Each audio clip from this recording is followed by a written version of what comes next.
Hello everybody, welcome to the United Stand. Is there a way back for Marcus Rashford at Manchester United? Do you believe Ruben Amorim when he says there's a future for every Manchester United player and that Marcus Rashford is a special player that we want to play well at United? Despite Marcus Rashford basically saying he wants to leave. Is there a way back? Should there be a way back? Should he play for Manchester United again? On the one hand, you've got some United fans saying, I can't imagine Manchester United without Marcus Rashford. And then on the other hand, you've got people saying, I see Marcus Rashford and I just see something I don't like and I don't want to see in a Manchester United shirt. Opinions are and attentions are running high, but what is best for Manchester United? Should there be a way back? Could there be a way back? Let's discuss it. We've got interesting comments from Jose Mourinho, one from 2019, which is 5 years ago and maybe should have been taken as a warning. Why did Man United prolong this? And why is Marcus Rashford now in a similar situation to many of us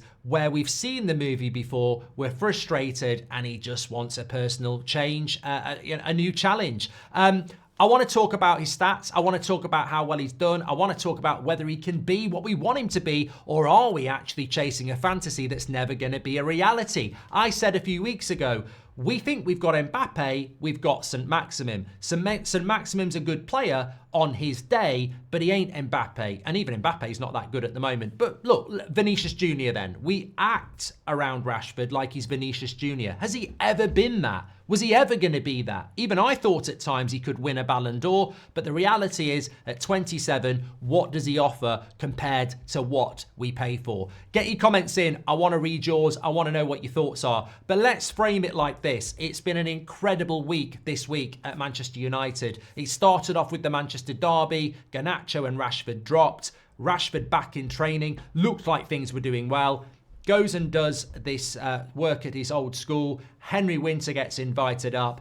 Big interview. Man United don't know anything about it. Ruben Amorim don't know anything about it. And in that interview, Rashford says, personally, I think it's time for a new challenge. You won't get any problems from me, though, when I leave Manchester United. And yet, as much as the respect's there and he's 100% a red and he doesn't want to cause any problems for Man United, he literally does an interview saying he wants to leave without telling Man United. The hypocrisy, the PR of it is an absolute joke. And we called it at the time. It was about making Rashford look good in a situation where he was trying to take control.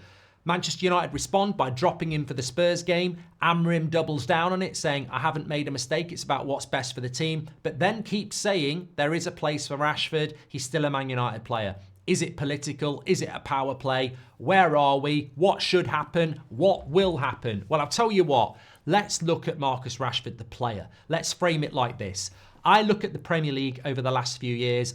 For 325 grand a week, I want at least 20 Premier League goals a season and I want about 10 assists. I want Mo Salah. That's what I want. I want Kevin De Bruyne. I want goals. I want assists from a guy that can't defend. So if you can't defend, I want goals and assists. If you're not good at tracking back, I want goals and assists. What have we had in the last 4 years? And more importantly, what did we have that led to this massive contract and wages? Because I look at this, and when you're looking at cause and effect, I look at Manchester United. I think Manchester United have, if people want to say Rashford's the problem, let's look at it like parents. You've got the entourage, the PR that have definitely contributed as one parent, and I think Man United are the other parent. That's how I look at it. If Rashford is the child, some would say the spoilt child, whatever you want to call, if Rashford is a child of parents, then the parents, in a footballing sense, are his entourage and Manchester United, and both have played their part.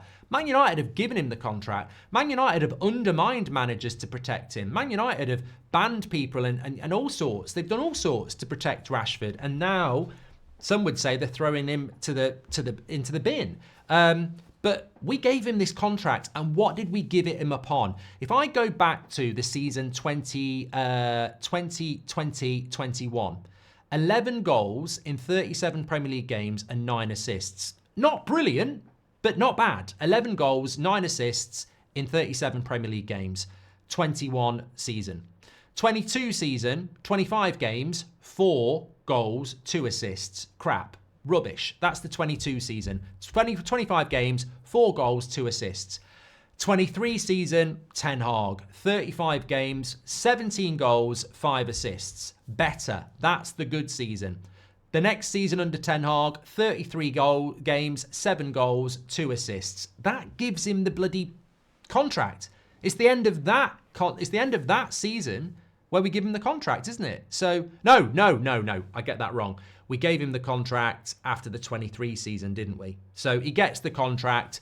33 games, 7 goals, 2 assists. And then this season, 15 Premier League games, 4 goals, 1 assist.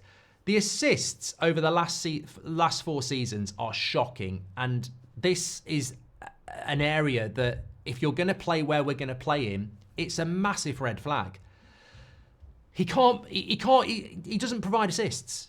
In the last 4 Premier League seasons, he's got 9 assists. That in the Premier League is your bread and butter. So in the last 4 Premier League seasons, he's got 9 assists. That is terrible. That is absolutely terrible when he's averaging around 28 Premier League games a season. So it's two assists for every 28 games, something like that. It's crap. Absolutely crap. And in a new United, if we're talking about whether he can stay, and not about opinion, if we're talking about whether he can stay, he's going to play. He can't play on the wide because he won't track back. So he's got to play in the pivot. And in the pivot, you need creativity, and he hasn't got it. So he's got to change his game completely. So that's a massive red flag. So maybe you try him as a number 9, because actually, in the last 4 seasons, he's got 21, 28, 32 Premier League goals. 32 Premier League goals in, roughly, he's probably getting a goal every 3 or 4 games. So could he be a striker in this system? And we've seen time and time again that no, he can't, because I don't think he's particularly good at running the line. I don't think he's very good at pressing. I don't think he's very physical. I don't think he's very good at holding the ball up. But don't take my word for it. This is what Jose Mourinho said in 2019. For me, he's potentially a very good player. He's a very good player in some models of play. He's a very good player in some positions. As a target man or as a number 9, I don't think he has those goals in him, which a top striker has. For me, who can't get better as a number 9. For me, he can get better and better playing the way they did today, playing from the left-hand side, but he can't get better as a number 9. Playing as the target man in matches for Manchester United, he needs to be dominant and playing against defensive teams, against low blocks. I think that is difficult for him.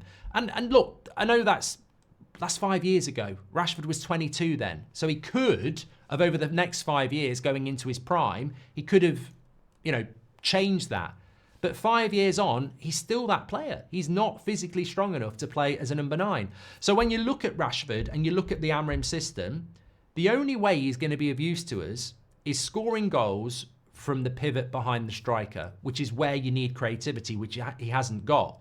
And if you want the goals, he can't play him as a striker because he can't do that, as Mourinho said 5 years ago. So actually, we're sort of stuck, because I agree with Jose. His best position is as a left forward, cutting in from the left-hand side, and we don't even play that system anymore. The only left-sided position we've got is the left wing, wide back, whatever, and that's not about staying forward and cutting inside. That's about working hard defensively. So he's 27. People say he's only 27, but there is no position for him in this system. That's the bottom line. Take away the PR, take away the last 5 years, take away the problems, take away the razzmatazz, take away this is getting boring and we're bored of this story. Let's just look about a way back that Amrim has said that there might be. He doesn't get enough assists, and goal scoring is what he's good at. We don't have the position for him in the team, and playing him in the pivot, you're not going to get any creativity. And playing him as the striker for the goals, he can't do that role. So what you end up with is a decent player that is probably more of a rotational player in the system that we're going to play. Well, you can't pay 325 grand a week for a rotational player. You can't pay 325 grand a week for a player that, isn't one of the best players or the best player in your team. And you can't pay 325k a week to a player that you can't even see a way to fit in your team. And you can't pay 325k a week to a player that you're trying to fit into a team. So from a footballing point of view, regardless of personality, clash, PR, player FC, whatever bollocks you want to talk about, actually the answer is staring us in the face. Unless there is a complete and utter, transplant of how he plays football, it's not going to work.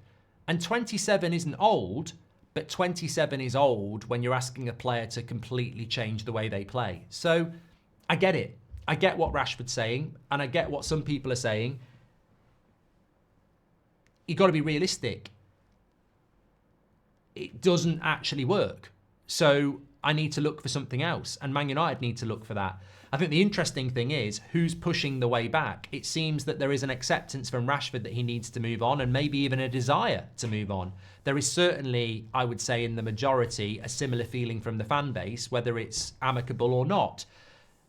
Publicly, Man United are sort of like going, we're not so sure about this, but last week they were pushing a sale. So what I think is going to happen is we're going to hit January, and if there's offers there, whether it's loan or permanent, a deal will be done. If we're going to push down the road of there is a way back, I think it's going to be a mistake, because having witnessed this before with the likes of Rooney, who said he wanted to go and then stayed, different Man United, Sir Alex is still in charge, we're still winning Premier League titles, that can mask a lot of things. Man United, over the next 6 to 18 months, are going to go through ups and downs. Can you take a player through ups and downs who is going to divide the fan base, who has said that they're not totally sure about being committed? When the going's good, it's fine. But when the going's bad, it becomes a scapegoat problem. I think we've hit the end of the road. I think it's time to part ways. And I think it's how Manchester United own this. Because I just don't... I think, look, will Rashford play again for Manchester United? I think that's interesting, and we may well see it against Bournemouth. But there are problems to that. He hasn't played well for coming up for 18 months.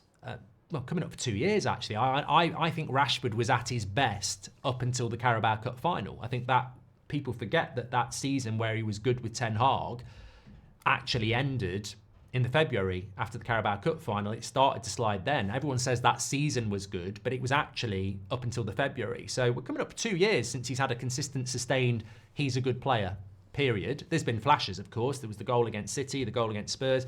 There has been flashes. I thought he was good in the first half against Porto this season. But he may well get into the team, but where's that performance going to come from, and where's it been for 2 years for him to even find it? Some people look at him and go, I don't think he can find that form anyway. So even if he's desperately trying to find it, he's probably been desperately trying to find it for the last 18 months.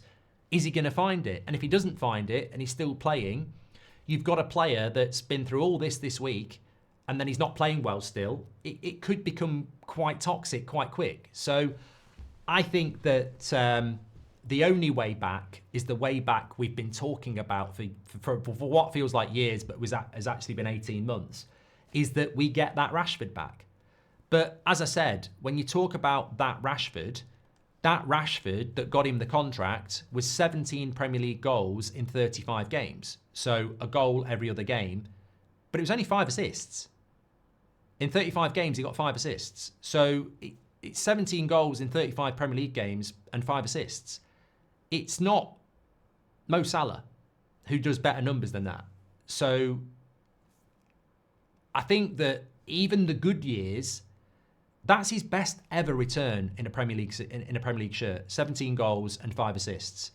2019-2020 season, 17 goals, 7 assists. So that was 5 years ago. But both of those were living off the left wing. So I don't know how he gets that form back, and that's the only way he can stay. Never say never, but he'd have to get that form back. And as many people have said, he's not that player anymore. Whether it's the pace, whether it's the movement in the hips, whether it's people have figured him out, whether it's a specific team and a specific way they play. I mean, you look at those teams that he did that in. One was a Solskjaer team, one was a Ten Hag team. In the end, a Ten Hag team became very similar to an Ollie team in relation to counter-attacking moments. We don't play like that anymore. So could he ever replicate that? That's the way Rashford stays at Man United. A complete and utter mental transplant around performance, dedication and consistency. And even then, can he replicate that? Because it was a different time in a different team with different tactics. Everything is staring towards a parting of the ways, led by Rashford's acceptance of that. But if there is to be a way back, I think it would have to be based upon rediscovering a form that seems to have long abandoned him. And logically working that through with you for the last 15 minutes, I can't see what Amrim's talking about unless it's just a power play when he says everybody's got a chance at Manchester United. Because, Ruben, we're paying 325k a week. He's meant to be Mo Salah. He's meant to be Kevin De Bruyne. He's meant to be Saka. And I don't think he can be that anymore. So I think that's a warning to Barcelona, PSG, anybody else. But that's a new start where they probably won't be having the demands and expectations that we have. For Manchester United, Manc born and bred, one of our own, superstar, and Ballon d'Or winner, world class. You know, all these things have been mentioned. They've come out of my mouth. But we're not going to get that. So what we move on isn't going to be that for somebody else. If I'm taking Marcus Rashford on, I'm not taking him on to the expectation level that we had at Man United. If I'm PSG or Barcelona or whoever, I'm taking Rashford and going, I don't think he's as bad as he's been at Man United. I think a fresh start, new surroundings, you know, let's work with him. I think we can get a player that's decent out of this. I don't think we're going to get the Ballon d'Or winner. I think that's gone. And I think that's a problem for us because we've always been working towards that. So the disappointment is there. Whereas a new start, he doesn't have that pressure. Get your comments in below. What are your thoughts? Smash a like on the video. Thank you very much for all the comments. We'll speak to you on the next one.